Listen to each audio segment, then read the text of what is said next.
जी हाँ, इस चैनल पे फाइनली एक नया वीडियो अपलोड होने वाला है।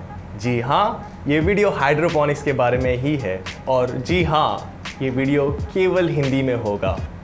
मोस्टली क्योंकि मेरी हिंदी ज़्यादा बेहतरीन नहीं है, पर पिछले वीडियो में मुझे काफ़ी सारे रिक्वेस्ट आए थे कि आप हिंदुस्तानी नागरिक हो कि आप हिंदी में क्यों नहीं वार्तालाप करते। तो मैं कोशिश करूँगा कि मोस्ट ऑफ दिस वीडियो मैं हिंदी में बात करूं, और अगर आप नेटिव इंग्लिश स्पीकर हो या फिर अगर आप अंग्रेज़ी में ज़्यादा कंफर्टेबल हो तो हम सबटाइटल्स ऐड करेंगे तो आप भी फॉलो कर सकेंगे वीडियो में। तो इस वीडियो बनाने के 3 खास मकसद है। नंबर 1, ये चैनल के बारे में और इस चैनल के फ्यूचर के बारे में डिस्कस करने के लिए। नंबर 2, अजय का जो नया हाइड्रोपोनिक फार्म सेटअप हुआ है उसके बारे में विस्तार में आपको बताने और एक्सप्लेन करने।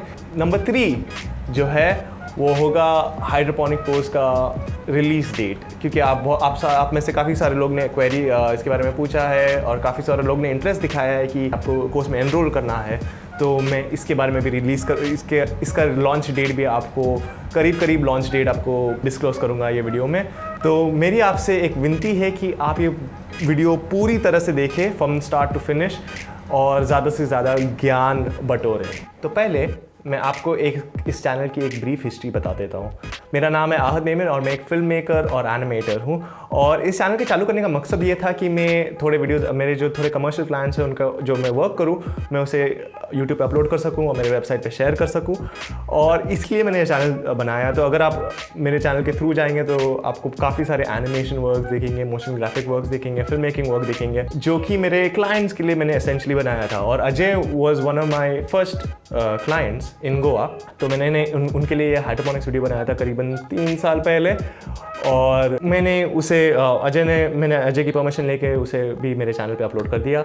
और मुझे थोड़ा भी अंदाज़ा नहीं था कि उसे इतने सारे व्यूज़ मिलेंगे, इतने सारे कमेंट्स मिलेंगे और इतने सारे वो वीडियो के वजह से इतने सारे सब्सक्राइबर्स भी आएंगे। तो ये channel is called AM visuals, क्योंकि मेरा नाम है आहद मेमन और विजुअल्स। पर अभी क्योंकि एक वीडियो को इतने सारे व्यूज़ मिले हैं और इतने सारे क्वेरीज मिल रहे हैं, मेरा इरादा है कि ये चैनल का नाम चेंज करूं और जो डायरेक्शन है वो भी थोड़ा चेंज कर दूं। मेरा फ्यूचर इंटेंट ये चैनल के लिए ये है कि मैं इस चैनल पे कई सारे स्टार्टअप्स के बारे में डॉक्यूमेंट्रीज एंड अवेयरनेस क्रिएट करने के लिए वीडियोस बनाऊं। ये स्टार्टअप्स नॉर्मल स्टार्टअप्स की जैसे नहीं होंगे, वो स्टार्टअप्स पे फोकस करने की कोशिश करूंगा जो एनवायरमेंटल इश्यूज को या एनवायरमेंटल क्राइसिस को सॉल्व करने की कोशिश कर रहे हैं। तो मुझे पता है कि गोवा में अकेले काफ़ी सारे स्टार्टअप्स आए जो बेहतरीन इनोवेशंस बना रहे हैं टू हेल्प द एनवायरनमेंट, और उनकी कंपनी के बारे में थोड़ा अवेयरनेस क्रिएट करूँ तो आप लोगों को भी इसके बारे में पता चले, आप लोगों को भी इससे थोड़ी इंस्पिरेशन मिल सके। तो मेरा इरादा ये है कि फ्यूचर में मैं ये इस मोड पे चैनल को ले चलूँ। मुझे काफ़ी इंटरेस्ट है आपकी राय के बारे में सुनने। तो अगर आपकी क्या थॉट्स है इसके बारे में, अगर आपको लगता है कि मुझे ये करना चाहिए, मुझे ये डायरेक्शन में मेरे चैनल को लेके जाना चाहिए, या जस्ट फिल्म मेकिंग काम अपलोड करना चाहिए, या सिर्फ हाइड्रोपोनिक्स के बारे में अपलोड करना चाहिए, please let me know in the comment section. I be very grateful. तो ये था first topic to discuss the future of this channel. तो मुझे लगता है कि बाय द टाइम ये वीडियो अपलोड होगा शायद ये चैनल का नाम भी मैं बदल दूँ into something else, focus on just startups in the environmental sector.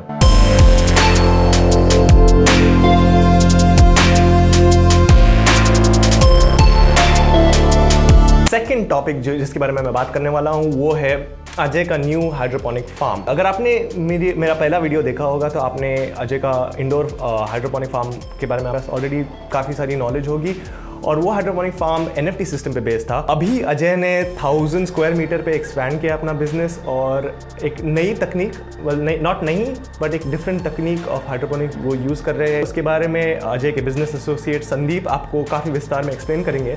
पर वो एक्सप्लेनेशन के पहले मुझे लगता है आपको मेरे विजिट के बारे में मुझे आपको थोड़ा सा कॉन्टेक्स्ट देना पड़ेगा। इस साल जो कि 2019 है, गोवा में बहुत बुरी तरीके से बारिश हुई और मौसम भी बहुत बुरा था।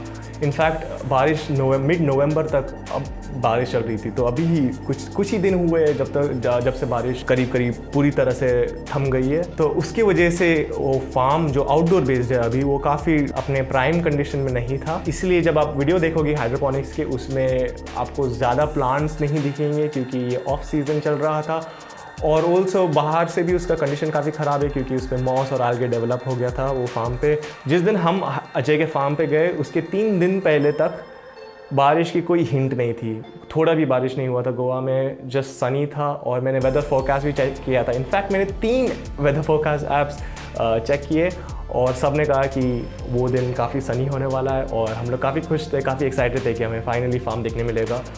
और हम निकल गए फार्म के लिए और मेरे घर से करीबन 2 घंटे दूर था वो फार्म, पर जिससे हम वो फार्म पहुँचे थंडरिंग स्टार्ट हो गया और इवेंचुअली बारिश भी होने लग गई।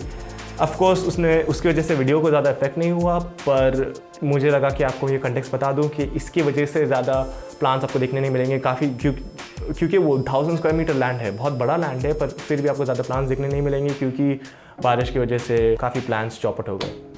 हेलो, मेरा नाम संदीप मैत्री है। मैं लेटसेट्रा एग्रीटेक के लिए काम करता हूँ एज ए फार्म मैनेजर। पहले मैं अजय के साथ ही काम करता था। पहले स्टार्टिंग से हम लोग पहले इंडोर फार्म डाला था, उसी समय से मैं उनके साथ में काम कर रहा हूँ। पहले हमारा इंडोर सेटअप था, उसमें अच्छे से यील्ड आ रहा था, लेकिन उसमें क्या होता था रनिंग कॉस्ट हाई आ रहा। इसके लिए हम लोग वो इंडोर फार्म के बदले हम लोग डीप वाटर कल्चर में गए। तो उसमें नेचुरल सनलाइट यूटिलाइज़ करके थोड़ा मिस्ट फॉगिंग करके टेम्परेचर कंट्रोल करके हम लोग अभी एक सेटअप बनाया है। ये भी हाइड्रोपोनिक ही है, हाइड्रोपोनिक में डीप वाटर कल्चर है। तो इसमें क्या होता है, हम लोग नेचुरल सनलाइट यूटिलाइज़ करके इसमें बनाते हैं। इसमें न्यूट्रिएंट वाटर रहता है और उसमें हम लोग को फ्लोट करके उसमें पानी में ही ग्रो करते हैं लेट्यूस। उसमें 4 स्टेज है, एक जर्मिनेशन, उसके बाद में थोड़ा इसी मतलब न्यूट्रिएंट लेवल थोड़ा बढ़ा के हम लोग 4 दिन न्यूट्रिएंट वाटर स्प्रे करते हैं। उसके बाद में 6 दिन बाद हम लोग नर्सरी पॉन्ड में शिफ्ट करते हैं उसको। तो नर्सरी पॉन्ड में हमारा 14 दिन रहता है, उसमें न्यूट्रिएंट वाटर थोड़ा ज़्यादा रहता है। पहले हम पॉली हाउस में सीडलिंग बना रहे थे, तो उसके लिए हम लोग को अभी कंटिन्यूस बारिश के कारण हम लोग को डिफ़िकल्टी आ रहा था, मतलब उसको इनफ सनलाइट नहीं मिल रहा था, तो सीडलिंग अच्छे से नहीं ग्रो हो रहे थे।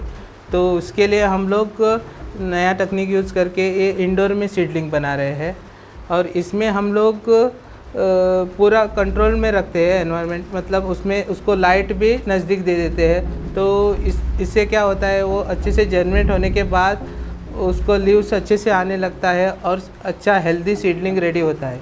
इसमें हम लोग दिन में 2 बार पानी फ्लड एंड ड्रेन करते हैं, फ्लड एंड ड्रेन सिस्टम है, और एक 20 दिन बाद एक सीडलिंग अच्छा सा हेल्दी सीडलिंग रेडी हो जाता है। उसके बाद इसको हम लोग मेन पॉली हाउस का मेन पॉन्ड में ट्रांसप्लांट करते हैं। फ़िलहाल जो हम लोग हाइड्रोपोनिक में न्यूट्रिएंट यूज़ कर रहे हैं वो केमिकल बेस्ड है। इसके लिए हम लोग एक छोटा सेटअप बनाया है, उसमें हम लोग ऑर्गेनिक न्यूट्रिएंट पर ट्रायल ले रहे हैं और इसमें हम लोग 2 तरह का लाइट लगाया है, एक नॉर्मल एलईडी और एक कॉल्ड ग्रो लाइट। इसमें ब्लू और रेड का वेवलेंथ है, मतलब जब प्लांट ग्रो होता है उसको सनलाइट में से ब्लू और रेड का वेवलेंथ चाहिए रहता है, वही सेम वेवलेंथ का एलईडी बनाया है और वो हम लोग डायरेक्ट उसको प्लांट को दे रहे हैं। तो उसमें हम लोग को अभी ऑर्गेनिकली ग्रो करके देखना है कि कितना अच्छे से ग्रो होता है। तो ये प्रोड्यूस पूरा ग्रो होने के बाद वो फुल्ली ऑर्गेनिक हो जाएगा। उसके बाद में हमारा एक सीडलिंग रेडी होता है 20 दिन बाद। उसके बाद हम लोग वो सीडलिंग को मेन पॉन्ड में ट्रांसप्लांट करते हैं, उसमें न्यूट्रिएंट लेवल बढ़ा देते हैं और उसमें हम लोग 25 डेज़ रखते हैं। टोटल 45 डेज़ का साइकिल है, उसमें आपको स्टार्टिंग सीड सोविंग से हार्वेस्टिंग तक 45 डेज़ का साइकिल है, उसमें आपको यील्ड आ जाता है। डीप वाटर का एडवांटेज मतलब इसमें रनिंग कॉस्ट बहुत कम आता है और नेचुरल सनलाइट यूज़ करने की वजह से हमारा जो प्लांट का लेट्यूस का मतलब उसको वेवलेंथ सनलाइट में से वेवलेंथ जो चाहिए वो डायरेक्टली मिल जाता है और वो अच्छे से ग्रो हो जाता है। यील्ड भी बढ़ जाता है इसमें और कम स्पेस में, मतलब 1 स्क्वायर मीटर में एक 32 प्लांट पानी में रहने के कारण ही उसका वेट भी बढ़ता है, तो उस वजह से हमारा यील्ड भी बढ़ता है। एक डिसएडवांटेज है इसमें पॉली हाउस में ग्रो करते हैं तो पॉली हाउस में डिसीज़ आने का चांसेस रहता है। वो 3 तरह से आता है, एक तो पानी से, एक तो मिट्टी से, नहीं तो एक एनवायरनमेंट से। मिट्टी तो हम लोग बिल्कुल यूज़ नहीं करते हैं और पानी को भी हम लोग फ़िल्टर करके यूज़ करते हैं। तो 2 तरह से डिसीज़ आने का चांसेस ख़त्म होता है। उसके बाद आता है एनवायरनमेंट का, उसके लिए हम लोग को थोड़ा कंट्रोल करना पड़ता है। तो उसके लिए हम लोग ऑर्गेनिकली स्प्रे करते हैं और पेस्टिसाइड बिल्कुल यूज़ नहीं करते हैं। तो इसमें हम लोग थ्रू आउट ईयर यील्ड निकाल नहीं सकते, बिकॉज अभी अप्रैल महीने में बहुत गर्मी रहता है। वो गर्मी में लेट्यूस करना थोड़ा डिफ़िकल्ट हो जाता है। इसके लिए हम लोग अप्रैल मई में लेट्यूस नहीं करते हैं। और जून जुलाई में भी कैसा रहता है, लेट्यूस के लिए उसको सनलाइट का ज़रूरत रहता है, लेकिन वो बारिश के कारण पूरा क्लाउडी रहता है तो उसको उतना सनलाइट नहीं मिलता है। इसके लिए हम लोग वो जून जुलाई में नहीं बनाते हैं।